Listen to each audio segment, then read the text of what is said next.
ओम नमो भगवते वासुदेवाय नमः। स्वागत है आप सभी का मेरे भक्ति भावना यूट्यूब चैनल पर। दोस्तों, आज मैं आपको परवर्तनी एकादशी का महा उपाय बताने वाला हूँ। यह एकादशी 2 दिन पड़ रही है। सोमवार और मंगलवार दोनों दिन ये एकादशी पड़ रही है, तो दोनों दिन का महत्व बता रहा हूँ। सोमवार के दिन स्मार्तकों की और मंगलवार के दिन वैष्णवों की एकादशी रहेगी। दोनों दिन व्रत रहने वाला है, तो दोनों दिन के उपाय मैं आपको बताने वाला हूँ। भाग्यशाली राशियों के बारे में भी जानकारी दूंगा। एक चीज़ आपको खा लेनी है, आपकी मनोकामना अवश्य पूरी होगी। एकादशी का दिन सबसे बड़ा दिन होता है। एकादशी के दिन भगवान शिव को अगर धतूरे का फल अर्पण किया जाए तो पुत्र धन की प्राप्ति के योग बन जाते हैं। एकादशी के दिन गौ माता की पूजा की जाए तो संतान धन प्राप्ति के योग बन जाते हैं। एकादशी का दिन पितरों की पूजा का भी होता है। एकादशी के दिन अगर पितरों के नाम से पीपल वृक्ष पर जल चढ़ाया जाए और पीपल वृक्ष की परिक्रमा की जाए दीपक जला करके, तो पितृ दोष दूर हो जाता है। साथ ही आपके किसी भी कार्य में रुकावट आ रही है, आपकी इच्छा पूरी नहीं हो पा रही है, तो शीघ्र ही आपकी इच्छा पूरी होगी। यह उपाय बेहद ही चमत्कारी और प्रभावशाली है। इस दिन आपको ये उपाय करने चाहिए। भगवान आपकी हर मनोकामना पूरी करेंगे। एकादशी के दिन भगवान शिव का अभिषेक जरूर करना चाहिए। गाय के दूध से भगवान शिव का अभिषेक करें। ओम नमः शिवाय मंत्र का जाप करते हुए फिर भगवान को सफ़ेद पुष्प अर्पण करें। बेलपत्र पर ओम नमः शिवाय लिख करके भगवान को समर्पित करें। भगवान के सामने चौमुखी दीपक जलाएं। ओम नमः शिवाय मंत्र का 108 बार जाप करें। इससे आपकी मनोकामना पूरी होगी। जो भी इस दिन भगवान शिव का पूजन करते हैं, उनके ऊपर भगवान शिव की सदा ही कृपा बनी रहती है। धन बढ़ता है, सुख समृद्धि बढ़ती है। इस दिन लड्डू गोपाल जी को स्नान कराएं। लड्डू गोपाल जी को स्नान कराने के बाद में आप उनके सामने दीपक जलाएं और उनके सामने मक्खन, मिश्री और केले का फल रखें। और साथ ही मंगलवार की जो एकादशी रहेगी वैष्णवों की, वह हनुमान जी का चोला चढ़ाएं और हनुमान जी के सामने केले के फल रखें। भगवान विष्णु के सामने केले के फल रखें।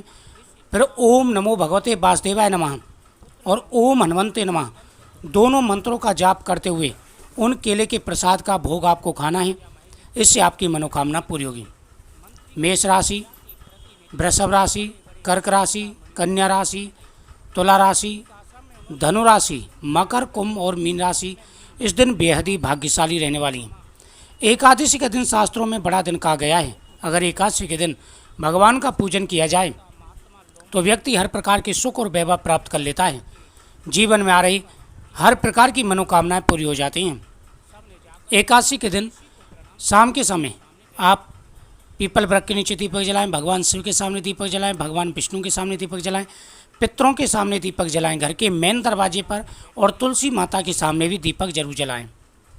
साथ ही इस दिन पितरों के नाम से दान पुण्य करें, पितरों की पूजा करें, आपकी हर मनोकामना पूरी होगी। सबसे पहली जो राशि है जीवन में, मेष राशि। अनेक प्रकार के कष्ट आप मेष राशि वाले बेहद ही भाग्यशाली रहेंगे। पूरी नहीं हो पा रही इन राशियों, तो ये उपाय करिए। भगवान की विशेष रूप से कृपा रहने वाली गौ माता का पूजन करिए। मेष राशि वाले आपकी हर मनोकामना के लिए, क्योंकि यह बहुत बड़ी उपाय करें जो उपाय मैंने आपको बताया। अगर आप मेष राशि वालों के लिए हनुमान जी की पूजा बहुत ही जरूरी है। सफलता मिलेगी। मेष राशि के जीवन मंगल है। जो भी कष्ट और मंगलवार के दिन हनुमान जी की पूजा विशेष भगवान के सामने संकल्प पूर्वक अगर आप हनुमान जी की पूजा भगवान को समर्पित करें। बृहस्पतिवार के दिन जो नैवेद्य भगवान का पूजा करते चलाया है घर में, आप हल्दी से स्वास्थ्य चिन्ह बनाते हैं। आपकी प्रत्येक मनोकामना में हल्दी डाल करके घर में सुख और चने की दाल डाल करके केले के वृक्ष पर चढ़ाते हैं। मुझे उम्मीद है ओम ग्राम ग्रीम ग्रम सद्गुरुवे नमः। वीडियो को मंगलवार को हनुमान चालीसा का पाठ करते हैं। तो दोस्तों, आपके मन में जो भी कामना है, आपकी प्रत्येक मनोकामना भगवान आपके जीवन में आ रहे सारे कष्टों को अवश्य योग कैसे हैं वो तो आपको पता होगा, लेकिन दोस्तों कई प्रकार की परेशानियां व्यक्ति के जीवन में मेष राशि इस साल भी बेहद ही भाग्यशाली रहने वाली है। कई प्रकार के ऐसे कष्ट आ जाते हैं। दूसरी राशि है जब मिथुन राशि मनोकामना पूरी नहीं हो पाती। मिथुन राशि वालों को बड़ा लाभ मिलने वाला है। यह उपाय काफी समय से आपके कार्य बताए हैं नहीं बन पाए थे, करने से आर्थिक स्थिति ठीक नहीं लाभ मिलेगा, कर्ज बढ़ता जा रहा था, परेशान थे, दुखी थे। जो भी दोस्तों आपके लिए ये समय बेहद ही कुंडली में कई बार दोष होते हैं जिनकी वजह से आने वाले दिनों में परेशानी आती है। आपको विशेष योग नहीं बन पाते और आपकी भगवान की कृपा से आपके योग बनेंगे। अगर आप यह उपाय करते हैं, आपका योग अच्छा शुरू हो चुका है का श्रवण भी आपको लाभ आपको मिलेंगे। एकादशी नियमित रूप से अगर आप श्रवण करते हैं तो आपको अवश्य लाभ। भगवान गणेश जी का पूजन करना है। एकादशी कथा में जब आप सुनेंगे तो आपको पता चलेगा कि कितना महत्व है। तीसरी जो राशि है आज के दिन वह है सिंह राशि। इस दिन भगवान के बेहद सामने ही भाग्यशाली और शुभ मक्खन रहेगी। मिश्री का भोग रखें तो आने उसके वाले ऊपर समय में तुलसी पत्र जरूर विशेष डालें। लाभ आपको मिलने तुलसी वाले पत्र डालते हुए भगवान के सामने कैरियर आप निवेदन संबंधित जो करेंगे, परेशानी थी उसमें आपको भगवान लाभ से मिलेगा। प्रार्थना करेंगे तो मनोकामना आपकी अवश्य पूरी होगी। इस दिन पीपल वृक्ष के नीचे दीपक जला करके आपको परिक्रमा करनी है। परिक्रमा करते समय आप ओम पितृदेवताभ्यो नमः इस प्रकार से मंत्रों का जाप करेंगे। अब मैं आपको कथा भी सुना रहा हूँ, उपाय के साथ साथ में आपको ये कथा भी सुननी है। युधिष्ठिर कहने लगे कि हे भगवान, भाद्रपद शुक्ल एकादशी का क्या नाम है, इसकी विधि तथा इसका महत्व बताइए। तब भगवान श्री कृष्ण कहने लगे कि इस पुण्य, स्वर्ग और मोक्ष को देने वाली तथा सब पापों का नाश करने वाली यह परिवर्तनी नाम की एकादशी है। इसे वामन एकादशी भी कहते हैं। यह पद्मा, पर्वतरी, वामनी एकादशी व जयंती एकादशी भी कहलाती है। इसका यज्ञ करने से वाजपेयी यज्ञ का फल मिलता है। इसका व्रत करने से अश्वमेध यज्ञ के बराबर पुण्य मिलता है। पापियों के पाप नाश करने के लिए इससे बढ़कर कोई उपाय नहीं है। जो मनुष्य इस एकादशी के दिन मेरी वामन रूप की पूजा करता है उससे तीनों लोग पूजित होते हैं। जो कमल नयन भगवान का कमल से पूजन करते हैं वे अवश्य भगवान के समीप जाते हैं। जिसने भाद्रपद शुक्ल एकादशी को व्रत और पूजन किया उसने ब्रह्मा विष्णु सहित तीनों लोगों का पूजन किया। अतः हरिभाषा यथार्थ एकादशी का व्रत अवश्य करना चाहिए।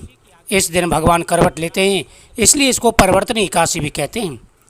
भगवान के वचन सुनकर युधिष्ठिर बोले कि भगवान, मुझे अति संदेह हो रहा है, आप किस प्रकार सोते हैं और करवट लेते हैं तथा किस तरह राजा बलि को बांधा और वामन रूप रखकर क्या क्या लीलाएं की। चतुर्थमास के व्रत की क्या विधि है तथा आपके शयन करने पर मनुष्य का क्या कर्तव्य है, सो आप मुझे बताइए। भगवान श्री कृष्ण कहने लगे, राजन, अब आप सब पापों को नष्ट करने वाली कथा का श्रवण करो। त्रेता युग में बलि नामक एक दैत्य था। वह मेरा परम भक्त था। विविध प्रकार के वेद सूत्रों से मेरा पूजन किया करता था और नित्य ही ब्राह्मणों का पूजन तथा यज्ञ के आयोजन करता था। लेकिन इंद्र से द्वेष के कारण उसने इंद्रलोक तथा सभी देवताओं को जीत लिया। इस कारण सभी देवता एकत्र होकर सोच विचार कर भगवान के पास गए। बृहस्पति सहित इंद्रादि देवता प्रभु के निकट जाकर और नतमस्तक होकर वेद मंत्रों द्वारा भगवान का पूजन और स्तुति करने लगे। अतः मैंने वामन रूप धारण करके 5वां अवतार लिया और फिर अत्यंत तेजस्वी रूप से राजा बलि को जीत लिया। इतनी वार्ता सुनकर राजा युधिष्ठिर बोले कि हे जनार्दन, आपने वामन रूप धारण करके उस महाबली दैत्य को किस प्रकार जीता। श्री कृष्ण कहने लगे, मैंने वामन रूप धारण कर बलि से 3 पग भूमि की याचना करते हुए कहा, यह मुझको 3 लोक के समान है और हे राजन, यह तुमको अवश्य ही देनी चाहिए। राजा बलि ने इसे तुच्छ यातना समझकर 3 पग भूमि का संकल्प दे दिया।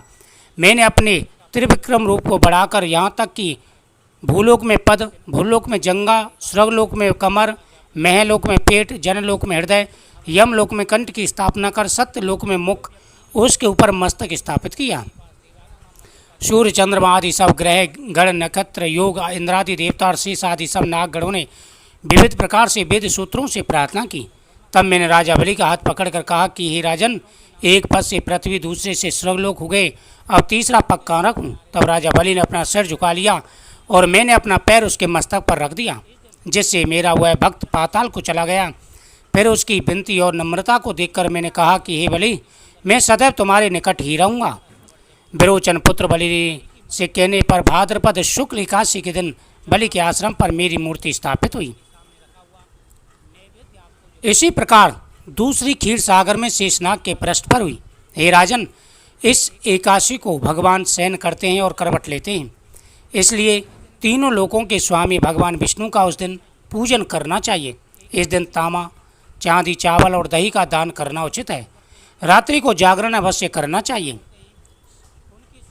जो विधि पूर्वक इस एकादशी का व्रत करते हैं वे सब पापों से मुक्त होकर स्वर्गलोक में जाकर चंद्रमा के समान प्रकाशित होते हैं और यश पाते हैं। जो पाप नाशक इस कथा को पढ़ते हैं या सुनते हैं उनको 1000 अश्वमेध यज्ञ का फल प्राप्त होता है। प्रत्येक व्यक्ति को ये कथा जरूर श्रवण करनी चाहिए और साथ ही ये उपाय करने चाहिए। इसके करने से आपकी हर मनोकामना पूरी होगी। वीडियो को शेयर करें, चैनल को सब्सक्राइब करें, कमेंट में ओम नमः शिवाय जरूर लिखें, ओम नमो भगवते वासुदेवाय नमः जरूर लिखें।